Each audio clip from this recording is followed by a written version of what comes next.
After a long, risky journey, we finally reached a tree line being used for cover by Ukrainian territorials. How are you? The officer in charge. He's handling what's called fire control. He told me he had the target coordinates and was just waiting for the order. Here in eastern Ukraine, spring is in the air, and so is heavy artillery.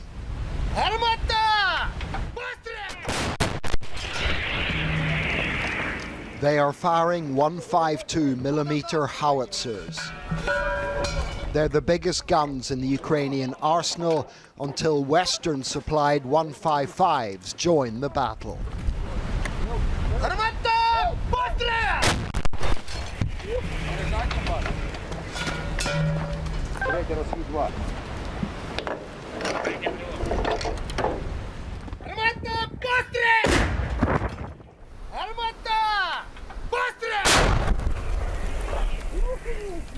That shell weighs 53 kilos, just shy of 8.5 stone, and this gun can propel it over 10 miles. Incredibly, back at headquarters, they watch live pictures of the target area. A Ukrainian drone supplies real-time images of the shells finding their mark. And if they're slightly off target, the necessary adjustments can be passed on to the gun crews, and instantly.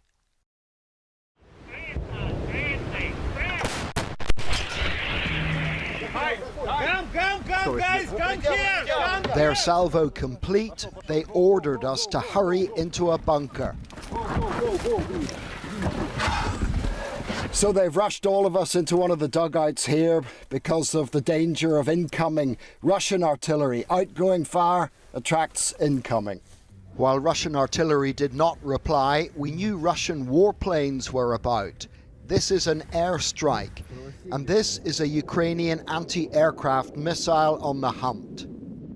Eventually, we saw a jet putting out flares and flying low in the hope that Ukrainian missiles would not lock on. We spent 2 days with the territorials. They mightn't be spick and span enough for Red Square, but these volunteers are holding their own against Moscow's finest. All the Ukrainian troops on this crucial front, citizen soldiers and career professionals like these, have managed to stall the Russians and deny them forward momentum. However, since their focus turned to the east, the Russians have done considerable damage here.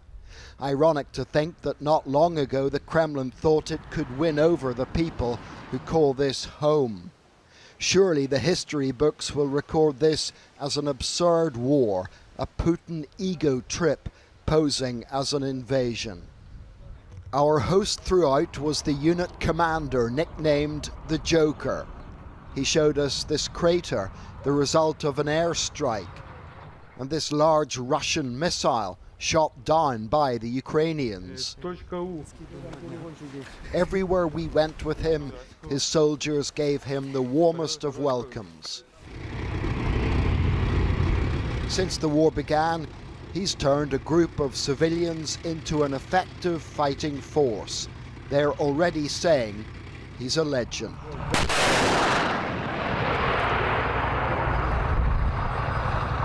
Oleg, is it true that you are a legend? Ну, це в цілому, можливо, і вигадки, але ці вигадки, підтверджуються дійсно подіями, які відбувалися. Мені приємно було, коли безпосередньо за допомогою цієї машини на протязі одного дня було знищено 3 ворожих танки противника. We're on board a Ukrainian armored personnel carrier. It began the war as a Russian one, but hit a landmine. It's among the ubiquitous fleet of Russian tracked vehicles towed off the battlefield by farmers and repaired by Ukrainian army mechanics. They were taking it to a firing ground to make sure it's ready to resume its war.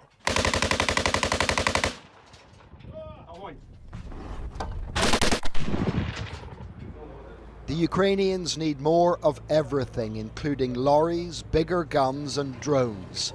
In the meantime, they make do and mend in maintenance yards like this. Clean. The 152 howitzers need a lot of attention, not least because the youngest of them is almost 50 years old. These artillery pieces are Soviet era, and one of the problems the Ukrainians are facing is they're running out of ammunition for them. They've already used up the country's stockpiles. More shells are coming in from other Eastern European nations, but those supplies will run out as well. That's why the Ukrainian army desperately wants Western guns and Western ammo. The maintenance depot is overseen by an officer who, before the war, ran a small business making neck pillows. He says his men are outnumbered and outgunned by an enemy that's making mistakes. Управління, в них поганий зв'язок, в них на рівні тактичному управління між гарматами, в них відкритий зв'язок. Тобто ми їх прослуховуємо. В-третіх, в них дуже часто ведуть бій п'яні люди. П'яні, наркотики, в нас таких людей немає. Це правда. Тобто мотивація в них дуже низька. Butchers, bakers and candlestick makers they may have been, but they're now soldiers with a message for the Russians. This is our land, and we'll die defending it.